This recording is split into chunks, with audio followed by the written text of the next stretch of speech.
antarët e qeverisë, kryeministrin mbi të gjitha, dhe ca emra shtesë si presidenti i Republikës, avokati i popullit, por jo kryeinspektorët. Brisita Shehaj është në një lidhje Skype me ne dhe në studio kam kolegun Romir Saraçi. Mirëmëngjes të dyve. Mirëmëngjes.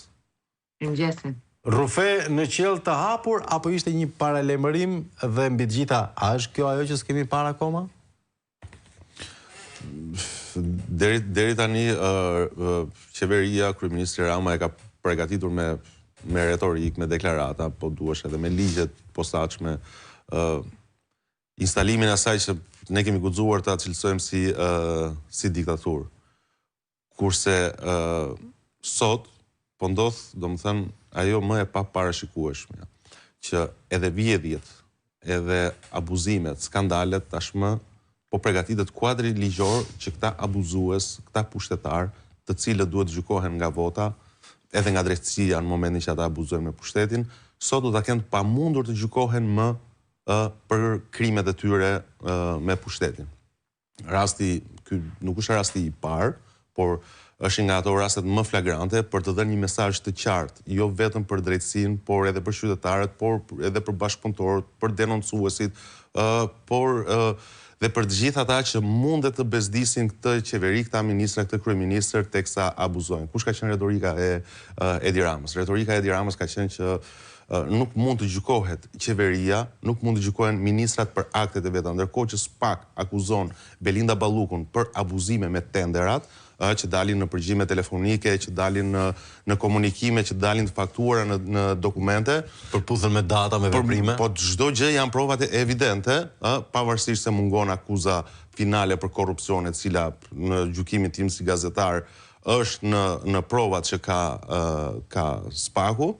Kryeministri tani tashmë me këtë ligj edhe me retorikën e tij po i tregon institucioneve të drejtësisë që ata nuk mund të hetojnë më mënyrën e të dhënurit këtyre kujt u jepen këto tendera. Procedurat tenderuese. Pra nëse se ministri apo kjo qeveri e gjykon që duhet ja japi klientit vet, duhet ja japi Flavius për shkak të interesave të caktuara, është në të drejtën e vet për ta dhënë.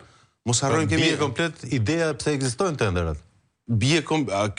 Shiko, edhe si ide, pjesa tenderë sot besoj se gjysma e fondeve jepet me tendera, pjesa tjetër jepet o me prokurimet drejt për drejta, o me negociata paraprake, ne kemi parë tendera fiktiv, pagar, tendera sekret, e kupton që kanë glabëruar miliarda euro në sektor të rëndësishëm jetik, siç mund ishin shëndetësia apo mbrojtja, e shumë tendera të tjerë. Po patjetër, dhe këto janë ato elementet që tashmë po rregullohen me ligj për të futur në epokën e diktaturës tashmë faktike dhe juridike me dokumente. Dhe kjo është duke u përgatitur.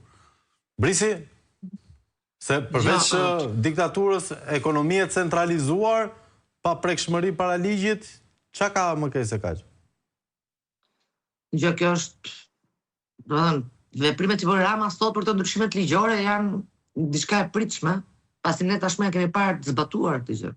Pra shumica tenderave në këtë vend, dhe aty ku pretendohet që ka garë, po ty shikosh dokumentacionin, thotë mori pjesë në garë filani Fisteku, pra 4 kompani, po nga këto 4 kompani vetëm njëra paraqiti dokumenta, pra janë gjitha gara fiktive.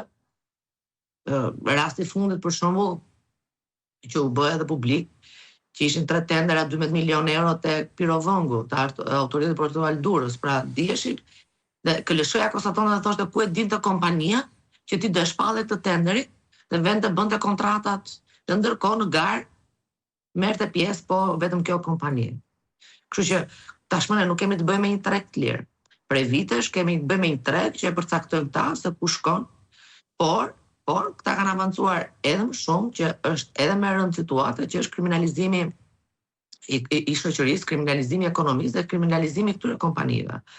Pra të rralla i ke kompanitë sot në treg, të cilat arrin të mbjetojnë pa kryer këtë bashkëpunimin, siç ishte dhe historia e Akshit, pra që ti duhet të shkosh ke Gysi, apo ke Ermal Beqiri, apo te tjetri, që ti të jesh pjesë e tenderave dhe të mbjetosh në këtë treg. Shumë kompani të mëdha, mbjetojnë në treg pikërisht nga fondet publike. Pra ti sot nuk ke një ekonomi e mirëfillt, pra nuk ke një treg konkurrence. Por ajo që bën Rama është thjesht vazhdimi i gjithë filozofisë që ai ka, që thotë unë këtu jam zot shtëpie, këtu janë tokë time, tara dhe babës tim, dhe këtu vendos unë. Dhe që ta bllokonte pezullimin, që për mua në fakt më duket debati kot kjo puna pezullimit, me thënë drejtën. Për mua debati kryesor është do hiqet apo jo mandati, pra imuniteti i zonjës Balluku, sepse të gjitha njerëz, unë dje edhe për kuriozitet profesional, kur edhe shikoja ligjin si për presidentin, si ligjin për kontrollin e lartë të shtetit, si ligjin për avokatin e popullit, pra këta janë të gjithë individ që kanë imunitet. Në ligjet e tyre përcaktohet që këta janë njerëz që kanë imunitet. Dhe imuniteti në koncept është që ti mos abuzosh, pra i jepet figurave politike apo funksioneve të caktuara, i jepet imunitet që mazhoranca, të mos ketë mundësi t'i hetoj ata në kuptimin ose t'i godasi ata për shkak të funksionit të tyre. Dhe i jepet një lloj imuniteti për të mbrojtur që ai kryetari i kontrollit lart të shtetit, apo ai avokati i popullit, apo presidenti të ushtrojë funksionet e veta, edhe duke e kundërshtuar pra flasim mazhorancën.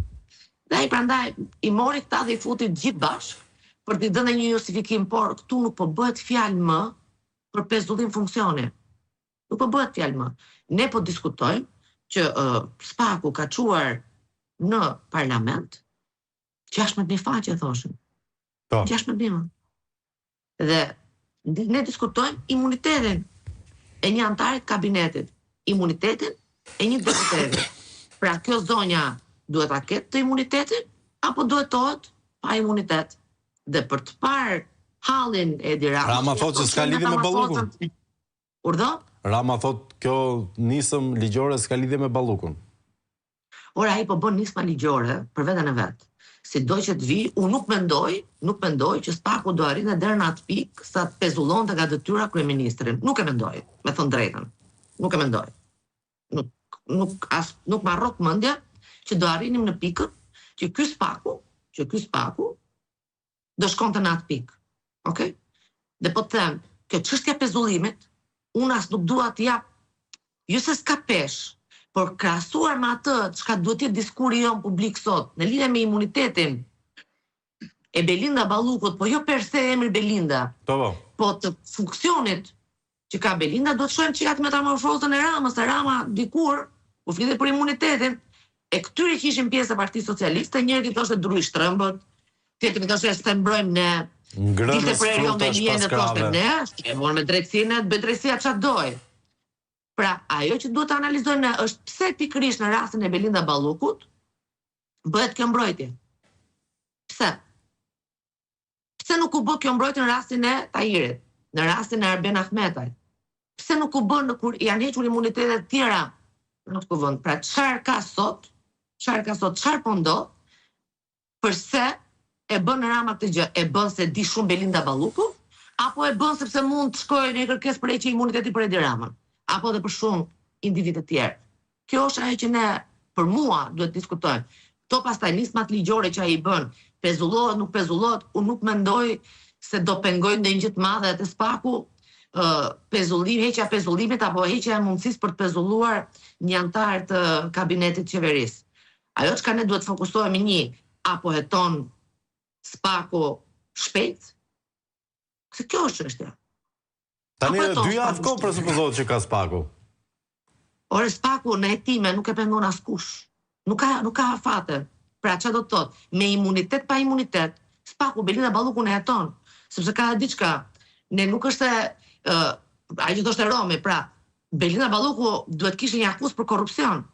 Dhe sigurisht akuza për korrupsioni duhet të kontrollohet ndoshta i banesës që është i kot sot. Kupton se shumica e gjëra e hetimeve në këtë vend bëhen publike dhe në momentin që i ke publike dhe ata kanë çdo lloj informacioni aty brenda, ti akuzën e korrupsionit ke shumë vështirë ta faktosh, sepse mitmarrja, dhe që të faktosh korrupsionin do të kesh faktuar mitmarrjen.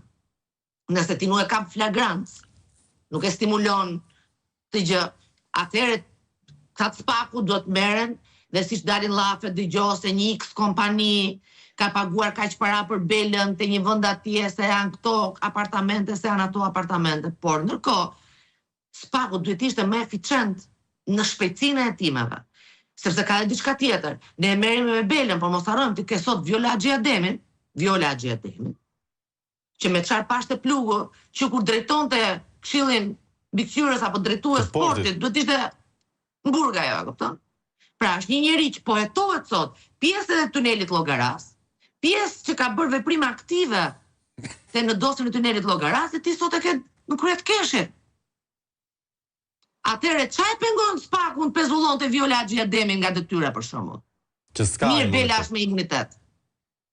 Pra, unë them që mos merreni shumë me këto çfarë hedh Rama për diskur publik. Tani një sekond. Me atë që është reale, që është imuniteti i një zyrtari, a ka provat mjaftueshme, por dhe të merremi me këtë pjesën poshtë. Që po vazhdojnë. Një sekond, Brisi, Viola Xhiademi pezullohet kollaj në detyra. Të bëjmë një pit stop të prokuroria e posaçme. Romir, e para, e sheh këtë lëvizje të Ramës si të shqetësuar nga ky Spaku i 2026-s, apo nga një kontroll eventual i partnerëve ndërkombëtar i Spakut, apo është ndoshta nga frika se pas Belindës dhe prej Belindës është edhe vetë i përfshirë? Për kontrollin ndërkombëtar, unë gjithmonë e kam kritikuar nëse është i vërtet, investimi i partnerëve të huaj duhet të jetë deri në pikën e asistencës, mbështetjes, po do edhe kontrollit sipëror në mënyrën e funksionimit, por nëse është në influenca të huaja, atëherë jemi në një institucion i cili nuk po funksionon. Por ajo çfarë shohim ndryshe nga Brisi, ne duhet merremi me këtë çështje, se Brisi e tha vetë pak më parë, që Spaku në po vepron apo nuk po vepron. Duhet merremi me këto ndryshime ligjore të Edi Ramës për faktin se është kjo mazhorancë e cila po bllokon imunitetin prej kohësh, se nëse do ishte dhënë që në dhjetor, atëherë do të ishte bërë edhe kontrolli i apartamenteve, do të ishte dhënë edhe një masë sigurie, dëshmitarët të cilët mund të kenë një provë do të ishin më pak të shqetësuar, por sot me mbrojtjen që Edi Rama po i bën Belinda Ballukut, nuk besoj se do të ketë më dëshmitar që do të guxoj të dali kundër Belinda Ballukut, ta raportoj apo të dëshmoj duke parë që ajo sot gëzon edhe mbështetjen e të gjithë pushtetit të Edi Ramës. Nga ana tjetër mendoj që Edi Rama sot është, pas Belinda Ballukut që ka llogaritë hapura me drejtsinë, është personi i dytë më i shqetësuar, në mos më i shqetësuar edhe se vetë Belinda Balluku. Nga njëra anë, nga hetimet që po bëhen karshi qeverisë të tij, zëvendës kryeministres, ku i përfshirë në emër, në komunikime dhe në porosi është edhe vetë kryeministri. Me gjithë pseudonimet e veta? Me gjithë pseudonimet e veta, dhe në radhë të dytë, unë e mendoj pak më ndryshe ose e dyshoj. Edi Rama po i bën të gjitha këto lëvizje dhe këto ndryshime, të paktën për mbrojtjen publike të Belinda Ballukut, për shkak të qenurit në presion nga vetë Belinda Balluku. Belinda Balluku di për Edi Ramën, sepse ato komunikime dhe një tenderit këtij atij apo menaxhimi kur thot Edi Rama i 60% të buxhetit të shtetit, nuk besoj se Edi Rama nuk kishte ndjeni dhe e kishte lënë të gjithën në menaxhimin e Belinda Ballukut. Unë mendoj se disponon aq prova sa ta bëjë këtë që është në kërcënim. Europën, shtetin, ligjin. Patjetër ata ka sakrifikuar. Shiko, Edi Rama nuk e do Europën. Jam pralla gjithë që duhet Edi Rama, po çelja negociatave, po me Edin për BE, pa BE, Edi Rama nuk e do Europën. Nuk e do Europën dhe nuk po bën nuk do asnjë gjë për të shkuar në Europë. Jo, do thjesht do Shqipërinë, do atë që po bën në Shqipëri. Nuk të lejon Europa që në nisjet legjislaturës hidhin një sy propozimeve ligjore që kanë bërë deputetët e mazhorancës. Për parkun Durana që denoncoi emisioni Plug, ka një propozim të posaçëm për krimin e lehtësirave. Për portet strategjike, ligjet posaçme për oligarkët, ligjet të posaçme për të krijuar favorizime për marrje të pasurisë kombëtare, zhduken plotësisht. Po këta 80 e kusur deputet mazhorancës, nuk doli njëri që të propozonte një ligj që ata fermerët marrin lekët e tyre, nuk doli një që të propozonte të paktën për një rritje ndihmës sociale, për pensionet apo për diskutime, minimumin jetik, soje sorolop, ore për kontrollin e çmimeve, çfarë po ndodh sot në treg, përveç se cilësisë që të ushqimeve dhe çmimeve, çfarë po ndodh. Ore nuk janë shqetësuar këta deputet, pra sot është e vendosur e gjithë mazhoranca në dispozicion të kapjes të shqyrjes së Shqipërisë. Dhe kjo e shqetëson Edi Rama. Dhe sot ai po bën vetëm këtë gjë, po avancon me marrjen e Shqipërisë në pronësit vetë dhe këtë nuk ja lejon Europa. Prandaj shqiptarët duhet kuptojnë që nuk e kanë 2027 as 2030 destinacion të Europës. Të paktën në situatën ku ndodhet dhe me këtë pushtet që është. Po të shohim edhe propozimet që bëri kryeministri. Kë futi në institucionet për mbrojtje ligjore. Po më fal, po pse futi gjykatën kushtetuese? Okej, për shkak të rëndësisë së vet. Po pse futi gjykatën e lartë? Janë pak a shumë në të njëjtin status zgjidhen, po prapë në të njëjtën formë. Kjo institucionet e pavarura. Pse zgjodhi KLSH-n gjykatën kushtetuese dhe presidentin? Sepse presidenti, i cili po ashtu ka letra të hapura në prokurorinë e posaçme, do t'u japi llogari për ca prona që janë dhënë me urdhër të Edi Ramës të firmosura nga ai, i cili është thjesht noter i ligjeve të Edi Ramës, ka kontrollin e lartë i shtetit, cili po prap ju të emisionit Plug, nxorët që kontrolli i shtetit është ai për ta kuptuar shqiptarët, është ai institucion që kontrollon dhe deri diku mund të nxjerrë ca shkelje të shtetit shqiptar, është edhe gjykata kushtetuese, e cila nesër do duhet të shprehet edhe për këto ndryshime ligjore. Pra, me këto ligje ai ka bler edhe institucionet të cilat mund të ndërveprojnë apo mund të veprojnë karshi pushtetit ekzekutiv. Pra, i ka krijuar një qark dhe me një bazë ligjore që nesër as shqiptarët, por as shteti nuk do të ketë më rrugdalje dhe do ketë nevoja emergjente për ndërhyrje dhe larg qoftë me arrit në një situatë të kohërave më të keqe që ka kaluar Shqipëria për t'u vënë një pushtetit saktuar. Brisi? Unë mendoj çik ndryshe në fakt. Pse e mendoj ndryshe? Ju mendoni që nuk kishte letra Erion Veliaj apo nuk di Erion Veliaj për Edi Ramën? Të gjithë ata që kanë vajtur sot me qef të madh në burg, apo pa qef në burg për Edi Ramën, nuk kanë folur. I vetmi rast kur është folur është rasti Arben Ahmetaj. Por edhe po ta shohim Arben Ahmetaj ka dhënë në prova, prova publike, flasim për investime, për shumë tuneli Llogaras, për shumë kopshi privat, akshi, pra vera, lidhja me Ergysagasin, pra ka dhënë indicje Arben Ahmetaj, okay? Indicet të cilat më pas janë marrë nga Spaku. Dhe Spaku, unë nuk mund ta bëj dot këtë naivin, pra e shëmtuar është sa të duash, që të mendosh që Spaku sot një strukturë më e paguara mos të them në Europë për të luftuar krimin e organizuar dhe korrupsionin, okay? Se për Shqipërinë po më të paguara, ka shtysa nga partnerët ndërkombëtar. Kjo është pak po e sigurt. Akshi aty ishte. Tuneli Llogaras aty ishte. Këto tenderat aty kanë qenë.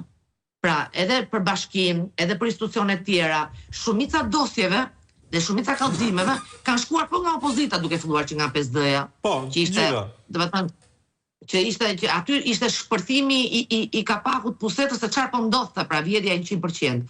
Dhe të gjitha gjërat apo emisioni juaj, vetëm emisioni juaj të shtyri sa prova kanë nxjerrë për shumë 5B, 5D, 5C, 5F.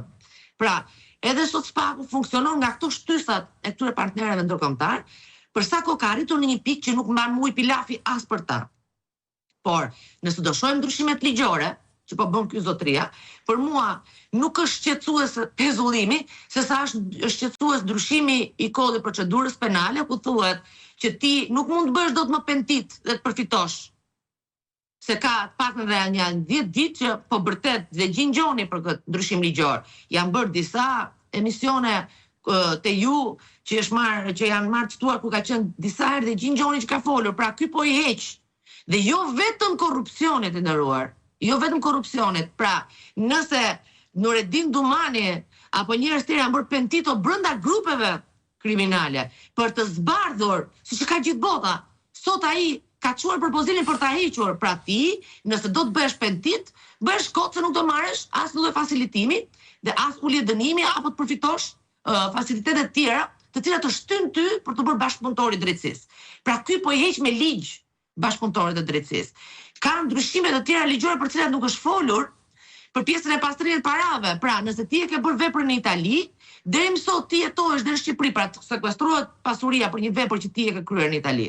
Sot me ndryshimet që ai propozon, ti nuk e bën dot më as këtë gjë. Pra duhet vi Italia ti kërkoj këto paratë e ti, po erdhi Italia ti kërkoj. Italia do të merreni në Shqipëri se nuk më intereson, e kupton? Italia kërkon paratë vetë në Itali. Belgjika disi po kërkon të bëjë një dosje që të kërkoj parat, pra dhe të marrë një pjesë të parave të sekuestruar të një X grupi kriminale, kupton? Pra komplikohet çik më shumë. Pra janë shumë ndryshime të tjera ligjore të kodit procedurës penale, të cilat duhet na ngrënë në këmbë dhe jo pezullimi. Kështu e shoh unë. Pra ai po bën një bazë ligjore, ta thash, që nga heqja e bashkëpunëtorit drejtësisë dhe deri të facilitetet tjera. Apo neni për shpërdorimin e detyrës. Është nen komunist, patjetër më që është nen komunist, e them dhe unë, sepse me shpërdorimin e detyrës ti mund futesh çdo. Por ama do të kesh sa cilësime të tjera për veprat të tjera që bëhen, se kur ti abuzon, nëse qof shpërdorim detyre, është një abuzim. Pra, ky po faciliton dhe po ndryshon kodin e procedurës penale, që të mos jetë kaq thjesht i prekshëm, sepse edhe prokurorët tanë nuk thellohen. Pra, edhe prokurorët e Spakut, po t'ua shohësh dosit, nuk thellohen. Dhe mbi të gjitha, për dalë aty ku e nisa, Rama nuk e ka shqetësimin se do e shesi Belinda Balluku, sepse Rama ka një armë shumë të fortë të të gjithë këta ndjes. Rama ka një armë shumë të fortë të të gjitha, dhe kush është arma që ka edhe Rama? Pak sekonda, brisi edhe një lutëm, ta përmirësojmë pak. Çështja është, a ka urgjencë Edi Rama? Apo tani u Terezit?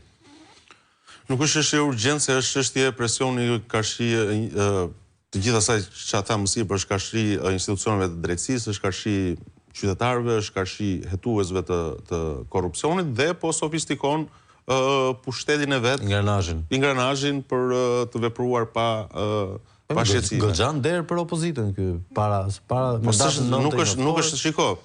Unë nuk doja të ndalesha shumë, po vlen për tu përmendur. Është dhe rasti i arrestimit të gazetarit Elio Laze. Pa dashur të hyj specifikisht tek rasti, nëse janë në të drejtë organet e drejtësisë apo nuk janë në të drejtë.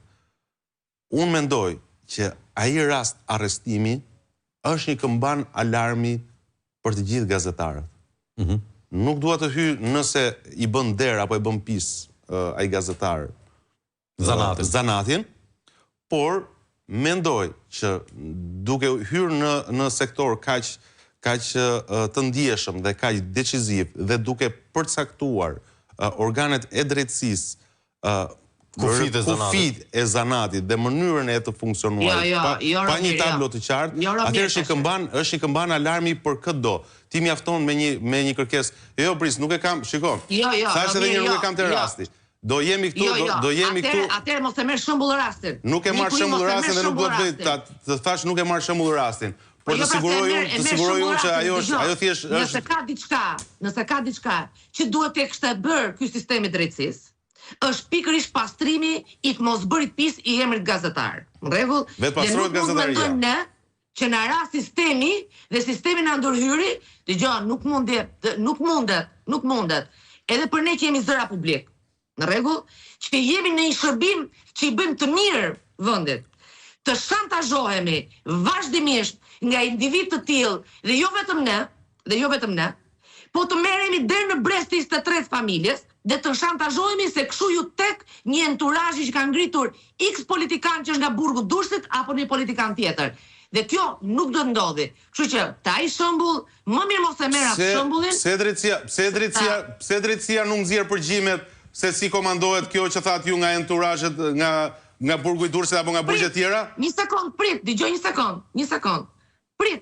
Kjo është një diskur dhe do ta shohim dhe nxjerri, sepse ka folur ai djali. Por po të ta shohim dhe nxjerri, por drejtësia për shembull, ka nxjerr Carlo Bolinon ty.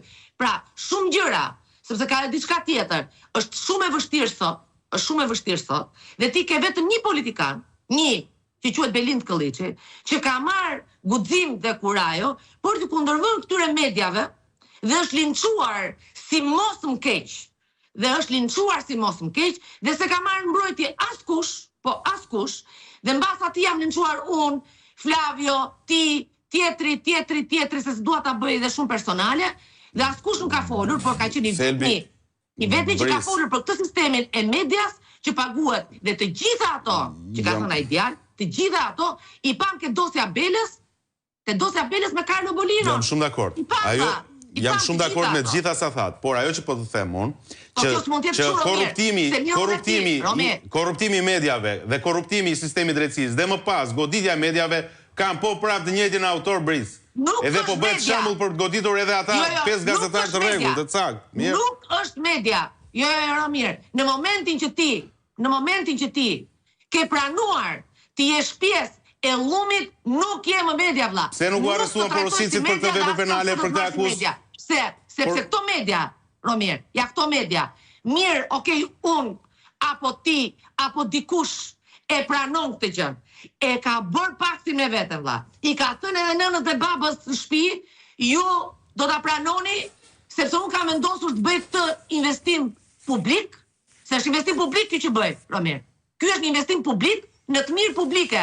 Unë nuk po e bëj që dalë atje të marr të merrem me gjithë grupet kriminale, të kërcënojmë nga mëngjesin darkë se e kam i qef me e bëj, kupton? Por kjo lloj mënyre e kësaj medie, e këtyre lloj llumi, pengojnë figura shumë të mira, individ të shkolluar, me familje shumë të mira, profesionistë shumë të mirë, për të hyrë në hapësirën publike, për të bërë shërbëtor publik, sepse nuk e përballojnë dot të llumin, se kështu ju tek këtyre. Jo, dhe thelbi dhe ideja ime ishte që kemi një prokuror që mund veprojë tek kufive. Jo, kemi një pushtet i cili organizon gjithçka dhe ka gjithçka me skenar të para përgatitur, qoftë për korrupsionin, qoftë për përdorimin e drejtësisë, qoftë për manipulimin, për propagandën dhe manipulimin e opinionit publik. Ishte personi i cili po i bëj shantazh, po kërcënoi që mori kurajon dhe vajti te instancat. Nuk e nisi policia këtë gjë. Jam shumë dakord me rastin, Bris, nuk po kundërshtoj rastin dhe nuk mora në asnjë moment përsipër as të bëj avokatin as të mbroj personin në fjalë. Po flas për fenomenin negativ. Kur e gjën kështu nuk vlen. Po deri dje ai që përdorte kë gazetar, ai ishte në pushtet. Ai ishte ai që sulmonte. Po ai ishte edhe ai pjesë ai nga burgu i Durrësit Erion Veliaj, i cili ishte pjesë me Edi Ramën, që ishte më i rrezikshëm për përdorimin e mediave dhe se vetë Edi Rama. Edhe u denoncua ky individ, Po sukses denoncohet ky individ nga këto organet e drejtësisë. Ka përgjime që flet gazetari kujt i shërbente dhe si i shërbente. Atëre diskuri Romir. Po këtë po them, korruptimi i të gjithë elementëve shoqëror dhe po përdoren. Jo, diskuri mos ndalemi te rasti. Se vajti një koment fundit, të lutem Brisi. Por diskuri bëhet përse Spaku apo prokuroria e Tiranës apo e Durrësit apo e Shkodrës që kanë fakte për këtë llum sistem që është bërë, në rregull, atëherë pse nuk publikohen dhe ti çohesh, Brisi çohet dhe gjithë ne si shoqëri dhe njerëz publik dhe ushtrojmë një presion pozitiv sepse në këtë vend kanë marrë fund shtyllat që e mbajnë këmbë, pra sistemet legislativi, ekzekutivi, drejtësia, edhe media që është pushteti kryesor dhe media, prandaj është dhe më e rëndësishmja për te drejtësisë si për mua është sigurisht në absolut më rëndësishme, po dhe media duhet të ushtronte këtë presionin publik pozitiv që drejtësia të funksiononte dhe legislative dhe ekzekutivi mos bënin çaj donte kokra qefit. Pra kjo media dhe korruptimi i medias ata nuk e bën kot. Kjo media që linçon çdo që merret për të zbuluar shumë të vërteta, se s'po merren pastaj me shoqërinë civile, s'është një dram vete. Por media ka dalë totalisht jashtë funksionit vet. Totalisht. Në rregull, dhe ne duhet të flasim, jo pse ndodhi me Elio Lazar, po të ndodhi me të gjithë, përfshirë mua aty më kush e bën këtë gjë, sepse ka ardhur koha që ne të merremi me Shqipërinë, që kemi vajtur në atë pikë dhe në atë deregje, që është kriminalizuar një ekonomi e tërë, ka marrë fund arsimi, ka marrë fund rinia, dhe ne nuk e dimë çfarë po ndodh. Ndodhi vetë. E fundit kam nevojë vetëm për pak sekonda edhe regjia. Gjithë këto qoka që Rama po i bën opozitës, më duket mua, nëse do ishim në një vend normal. Opozita nuk ka më asnjë rrugë institucionale dhe me këto ndryshime ligjore. Edi Rama konfirmoi edhe një herë që i ka votat në parlament, që opozita nuk e gjen dot zgjidhjen institucionale për të arritur qëllimet e veta. Janë qoka që opozita duhet të karikojë si elektoratin e saj, mbështetësin e saj, por duhet të bëjë edhe një punë akoma edhe më të madhe jo diplomatike, për ndërgjegjësimin e qytetarëve në situatën në të cilën ndodhet vendi. Okej, Brisi? Unë mendoj në fakt që opozita do të bëjë akte politike shumë të forta. Edhe para se ditësh kanë mbajtur një qendrim për këtë gjë. Sigurisht po tjetë për qoka e për topa, opozita ka pas shumë topa, edhe qoka, por që finalizimi po duket shumë i vështirë për opozitën. Pra që të kesh gjithë të skandale, pra që të shkoj kryetari i bashkisë kryesore, Tirana është 60% e Shqipërisë, të shkoj të ketë të problematike zëvendës kryeministra, ministri i infrastrukturës, të kesh një zinxhir të tërë të ministrisë të infrastrukturës me gjithë institucionet e bashkisë. Të kesh kryetarët e bashkive kryesore që i ketë gjithë me dosje, on hetim, on gjykim, on dënim. Pra ka diçka që nuk po funksionon të opozita. Dhe unë mendoj që Sali Berisha sot do të bëjë një analizë kush është kjo gjëja që nuk po funksionon të opozita. Dhe mendoj që ne gjithë kemi përkrahur pafund opozitën. Opozitës i është dhënë hapësira, koha, çdo lloj gjëje i është dhënë çdo lloj gjëje opozitës që ai kishte një lloj reflektimi dhe të kuptonte se çfarë duhet bërë. Unë nuk e shoh sot që zgjidhja është çdo 10 ditë të kërcasim nga i protestë, të dalin njerëz atje edhe të tregojnë revoltë dhe pastaj të rrimë 10 ditë turp, duan akte politike. Dhe akti i vetëm, dhe institucioni vetëm me cilin ti mund të bësh aktin politik sot është parlamenti. Sigurisht opozita nuk ka hapësira, nuk ka komisionet hetimore, nuk i kthen përgjigje shkresave asnjë institucion, pra as përgjigje shkresave në informimin nuk e ka më. Akte në parlament, Brisi. Dakor, të mbetet për të parë nëse do ketë një reflektim. Akte në parlament. Të shpejt, faleminderit Bris Shehaj, faleminderit Romish Saraçi. E mbyllim për miqtë tash, ja kalojmë në linjën e redakcisë së informacionit bashkë jemi nesër. Deri atëherë